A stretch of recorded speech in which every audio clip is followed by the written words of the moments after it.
Antarctica जमीन का वो हिस्सा जो कि मुकम्मल तौर पर बर्फ से ढका हुआ है। यहाँ पर कुदरती तौर पर वाटरफॉल की जगह ब्लडफॉल होता है। यहाँ पर खून की नदियाँ बहती हैं। रिसर्चर्स को अंटार्कटिका की बर्फ में से कुछ ये आवाज सुनाई दी। अंटार्कटिका में बहुत साल पहले एक ऐसी भी बिल्ली पाई जाती थी जो कि अंडे देती थी। इतनी ज्यादा सर्दी होने के बावजूद अंटार्कटिका में कुछ ऐसी भी जगह है जहाँ पर हर वक्त आग जलती रहती है। अस्सलाम वालेकुम दोस्तों, welcome to my channel brain boost. दोस्तों, इंसान ने जब से अंटार्कटिका को डिस्कवर किया है वो इसकी मिस्ट्रीज में उलझता जा रहा है। दोस्तों, ये अंटार्कटिका यूरोप से 40% बड़ा है। इसका कुल रकबा 1,36,00,000 स्क्वायर किलोमीटर है। यानी कि अगर हम इंडिया को 6 दफा मल्टीप्लाई कर दें या फिर पाकिस्तान को 17 दफा मल्टीप्लाई कर दें तो ये इतना ही एरिया बनता है। ये दुनिया का वाहिद कॉन्टिनेंट है जिसको सबसे कम एक्सप्लोर किया गया है। इसकी सबसे बड़ी वजह यहाँ की एक्सट्रीम कंडीशन है। अगर हम पूरी दुनिया की बर्फ को इकट्ठा भी कर लें जो कि पहाड़ों और ग्लेशियर्स पर मुश्तमिल है तो भी अंटार्कटिका की बर्फ का 10% ही बनेगा। अंटार्कटिका में ना ही कोई टाइम जोन फॉलो होता है, ना ही यहाँ पर किसी कंट्री का कब्जा है। कई लोगों का तो ये मानना है कि अंटार्कटिका की बर्फ के नीचे बहुत ज्यादा राज पोशीदा है और कई का तो ये मानना है कि यहाँ पर एलियन का बसेरा है। अंटार्कटिका की आइस शेल्फ बहुत ज्यादा बड़ी है जो कि पिछले लाखों और करोड़ों सालों से यहीं पर जमी हुई है। अगर हम इसके आइस शेल्फ की बात करें तो वो 4.7 किलोमीटर है। यानी कि अगर इसमें 5 बुर्ज खलीफा सीधे खड़े कर दिए जाए फिर भी काफी ज्यादा जगह खाली रह जाएगी। रिसर्चर्स अपनी जान को खतरे में डालकर इन सभी मिस्ट्रीज को सॉल्व करने में लगे हुए थे। 2016 को साइंटिस्ट को सैटेलाइट से कैप्चर की हुई एक तस्वीर मिली जो कि सबके लिए बहुत ज्यादा हैरत अंगेज थी। उस तस्वीर में पिरामिड्स नजर आ रहे थे जो कि एंशिएंट इजिप्शियन बनाते थे, जिसकी हर साइड 2-2 किलोमीटर थी। अगर हम रेफरेंस के तौर पे एंशिएंट इजिप्शियन का सबसे बड़ा डिस्कवर किया गया पिरामिड गीजा को देखें तो उसकी लेंथ 750 फीट थी। लेकिन हैरत अंगेज की ये बात थी कि वो कौन लोग थे जिन्होंने इतनी ज्यादा ठंड में यहाँ पर पिरामिड्स बनाए। 2017 में जर्मन जियोलॉजिस्ट की टीम ने कई मुकामात पर कोर ड्रिलिंग की। कोर ड्रिलिंग के रिजल्ट ने सबको शॉक कर दिया। कोर ड्रिलिंग से कुछ ऐसे भी सैंपल मिले जिन्होंने इस बात को वाज़िया कर दिया कि यहाँ पर हजारों साल पहले जड़ी बूटियाँ और दरख्त पाए जाते थे। इसका मतलब ये हुआ कि यहाँ पर 11,000 साल पहले ये अंटार्कटिका मुकम्मल तौर पर बर्फ से ढका हुआ नहीं था। यहाँ पर कहीं ना कहीं ग्रीनरी पाई जाती थी। हो सकता है तब वहाँ पर कोई ना कोई सिविलाइजेशन पाई जाती हो जिसने ये पिरामिड्स बनाए। 2002 में बर्फ का बड़ा सारा टुकड़ा टूटकर समुद्र में शामिल हो गया। वहाँ पर ये मेल्ट हो गया। इस बर्फ के टुकड़े को लार्सन बी का नाम दिया गया। लार्सन बी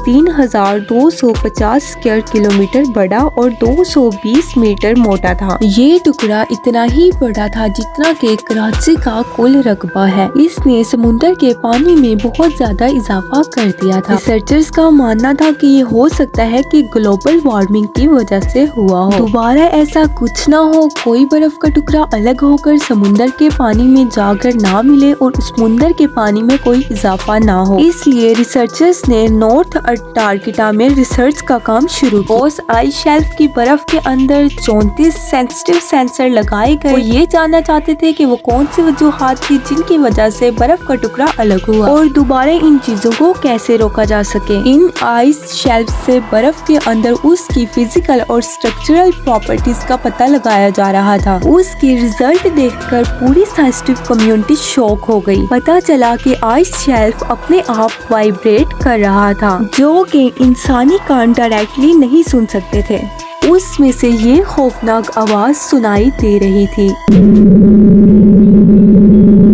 इस आवाज की फ्रीक्वेंसी 5 हर्ट्ज थी। शेल्फ से आने वाला डाटा ये बात की गवाही दे रहा था कि कोई ना कोई ताकत तो है जो पूरे आइस शेल्फ को मुकम्मल तौर पर वाइब्रेट कर रही है। कई महीनों की रिसर्च के बाद रिसर्चर्स को इस आवाज में बदलाव नजर आया। रिसर्चर्स इस नतीजे पर पहुंचे कि जैसे ही मौसम चेंज होता है, हवाओं की डायरेक्शन चेंज होती है, वैसे ही आवाज में बदलाव आता है। इसलिए हो सकता है कि ये सब आवाजें हवाओं की डायरेक्शन की वजह से पैदा होती हों। अंटार्कटिका में कुछ ऐसी ऐसी भी जगह है जहाँ पर हर वक्त आग जलती रहती है। जी हाँ, अंटार्कटिका में बहुत ज्यादा वोल्केनो पाए जाते हैं। एक वोल्केनो जिसका नाम माउंट एरबस है, इसकी हाइट 3800 मीटर है। ये 1 करोड़ 30 लाख साल पुराना है। यहाँ पर पहुँचना बहुत ज्यादा मुश्किल है। 2013 में एक रिसर्च टीम यहाँ पर चढ़ने में कामयाब हो गई। वोल्केनो की इतनी ज्यादा गर्माइश में भी उनको ऐसे ऑर्गेनिज्म मिले जो कि वहाँ पर सरवाइव कर रहे थे। 2009 में एक डिस्कवरी ने रिसर्च के रोंगटे खड़े कर दिए जब अंटार्कटिका की बर्फ के अंदर से एक बिल्ली का ढांचा मिला। लेकिन इस पे हैरान कर देने वाली बात ये थी कि ये कोई आम बिल्ली नहीं बल्कि अंडे देने वाली बिल्ली थी। जब रिसर्च लैब में इस अजीब बिल्ली के ढांचे पर तहकीक की गई तो मालूम हुआ ये जानवर कम से कम 250 करोड़ साल पहले इस धरती पर पाया जाता था। 2014 में आर्कियोलॉजिस्ट को अंटार्कटिका से इंतहाई हैरान कर देने वाली इंसानी खोपड़ियां मिली। पहली हैरान कर देने वाली ये बात थी कि अंटार्कटिका में इंसानी खोपड़ियां कहां से आई, और दूसरी हैरान कर देने वाली बात इन खोपड़ियों के शेप थी। नॉर्मल खोपड़ियों के मुकाबले में ये खोपड़ियां काफी अलग थी क्योंकि इनके सर जरूरत से ज्यादा बाहर निकले हुए थे। साइंटिस्ट का कहना था कि बचपन से अजीब आदतों की वजह से इन खोपड़ियों की शेप ऐसी बनती है, और ये आदतें हजारों साल पहले एंशिएंट सिविलाइजेशन में पाई जाती थी। ऐसी खोपड़ियां साइंटिस्ट को पेरू और इजिप्ट से मिल चुकी थी। तभी उनका शक था कि हजारों साल पहले अंटार्कटिका में भी इंसान बसते थे,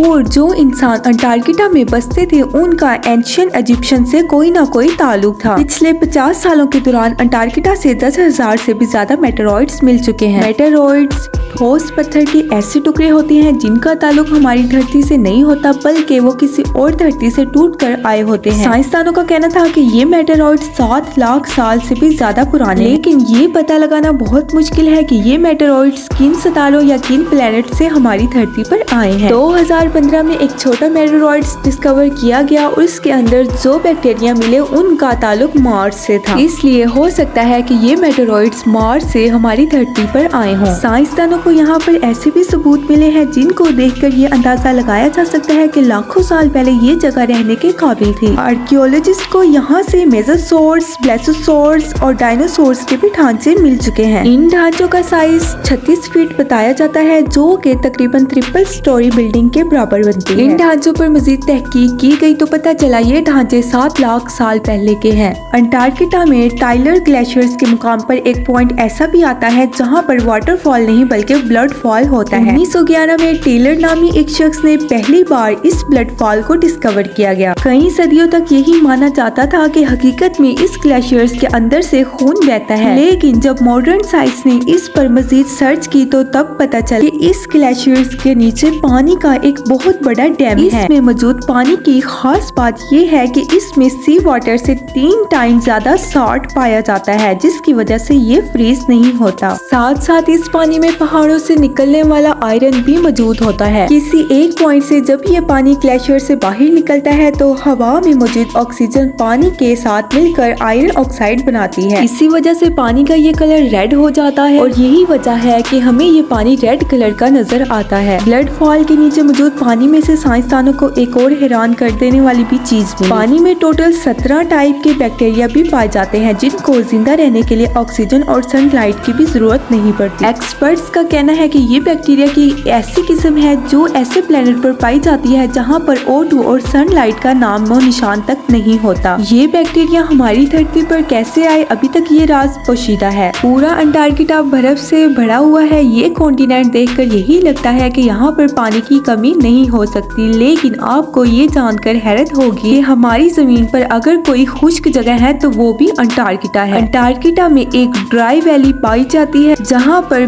पिछले 20 लाख सालों से एक बार भी बारिश नहीं हुई, क्योंकि इस ड्राई वैली में तेज तरीन हवाओं का राज है जिनकी स्पीड 320 किलोमीटर पर आवर होती है। इसलिए साइंसदानों का मानना है कि तेज हवा की वजह से यहाँ से पानी का कतरा कतरा इवेपोरेट हो चुका है। यहाँ का एटमॉस्फेयर लाखों किलोमीटर दूर मार्स से बहुत ज्यादा मिलता जुलता है। नासा ने अपना वाइकिंग रोबोट मार्स पर पहुँचाने से पहले यहाँ पर टेस्ट किया था। आर्कियोलॉजिस्ट की एक टीम को बर्फ के अंदर 1100 फीट की गहराई से एक इंतहाई खौफनाक मखलूक का ढांचा पता लगाने के लिए ये ढांचा कौन से जानवर का है। कई एक्सपेरिमेंट किए गए लेकिन उसका स्ट्रक्चर किसी भी जानवर से मैच नहीं हुआ। इस खौफनाक ढांचे की लंबाई 8 फीट बताई जाती है जिसकी हड्डियां बॉडी से निकली हुई है। कई सालों की मेहनत के बाद आज भी इस बात का नहीं पता लगाया जा सका कि ये किस जानवर का ढांचा है और ये कहां से आया। इसके बारे में आप लोगों की क्या राय है हमें कमेंट करके बताएं। Thank you for watching. Don't forget to subscribe my channel.